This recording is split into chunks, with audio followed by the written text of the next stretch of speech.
Welcome back, everybody. Derrick Soo, your East Oakland advocate. Well, there always comes a point when you are dealing with vermin, rats, mice, that they smarten up. And this is the case. And here's what's happened.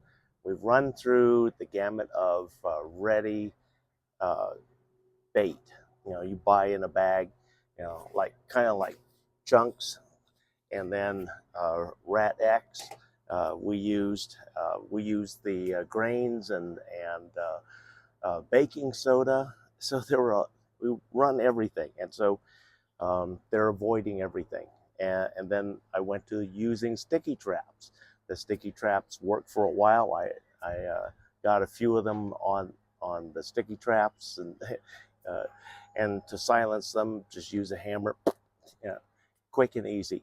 But then, they avoid a lot of this. They learn, and so they keep evolving. And now we have to evolve. And so, what I'm going to do, I'm going to use something that is 100% reliable, that is irresistible to rats and mice. Skippy peanut butter, extra chunky. They love this stuff. It's irresistible to them. And so, what we're going to do, the poison part is this. So we're going to cut up a couple of these with a knife, and very fine. And the nice thing about having chunky, super chunky uh, Skippy is that the chunks of this are pretty much disguised behind the chunks of peanuts, the actual chunks of peanuts in there. So they really have a harder time differentiating what's what, and then they get used to the smell on these. These smell like chocolate chip cookies. This here, this is real, honest to goodness peanut butter, extra chunky. So we're going to chop these up. I'm going to move the camera so that you can see what I'm doing. Okay, so what we're going to do, I like a nice sharp knife, and you wash these really well after you use them. So anyway, here's what I do. We're going to break these up into small chunks, or lines, so to speak. And then we're going to cut this into finer chunks. So we're just going to take this and then just drag the blade across to create a powder almost. Uh, that's where a really sharp knife comes in handy. A dull one won't give you this kind of fine cuts. And you just want to break up the blocks, and right here. And so what we're going to do, we're just going to put this into a separate pan, the broken pieces for now, and we're going to break another block.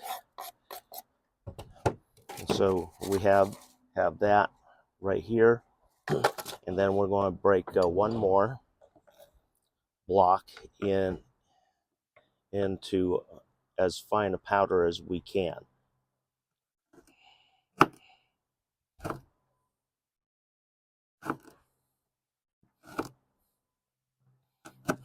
And again, sharp knives are important here, as that's where you're going to be able to get the real fine stuff. And we're going to make a small jar. I put some out last night and the night before, and it got mixed results the first night, but last night it was this morning everything was gone. So that's a good sign.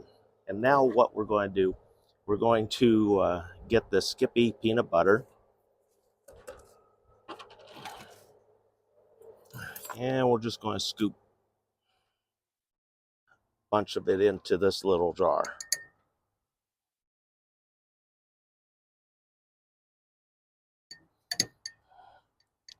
is you can always refrigerate this if you want. You don't have to refrigerate it. It's peanut butter with poison in it. So one of the things that you do need to make sure that your pets do not get into this, because once they eat this, this is warfarin, and it's a blood thinner, and they'll bleed from the inside internally, and so not a good thing for your pets.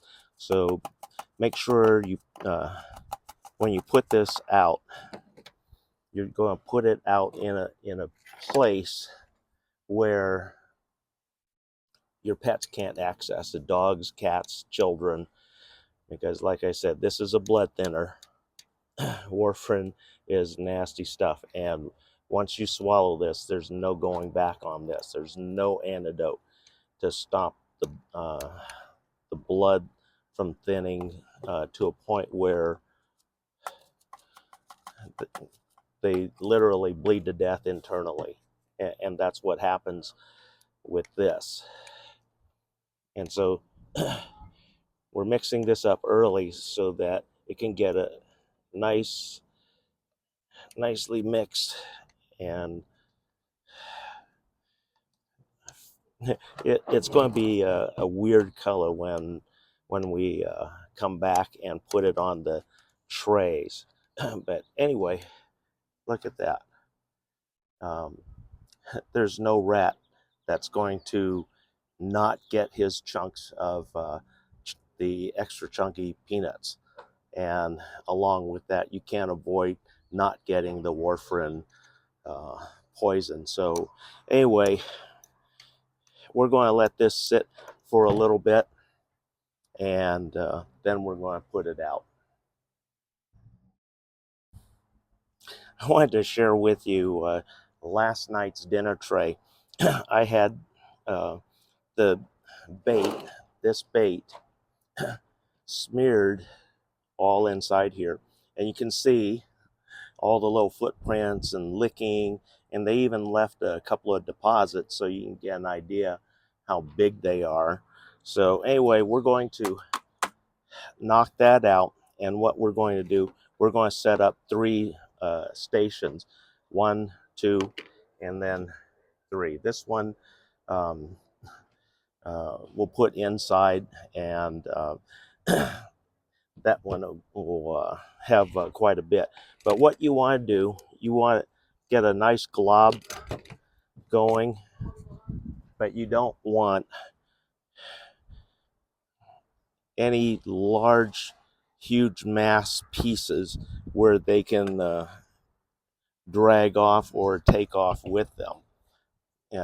And so I always make sure that it's down on the tray, adhering like glue, is as this should keep them fully occupied. That's what it looks like. And you want an area where their front paws can get in there. So that's the first tray. We're going to make another one. We'll put 1 glob here on the indoor, and then the rest of this can be another bait station for outside. And again, we're just going to push it down onto the plastic, making sure that there's no chunks that they can walk away with.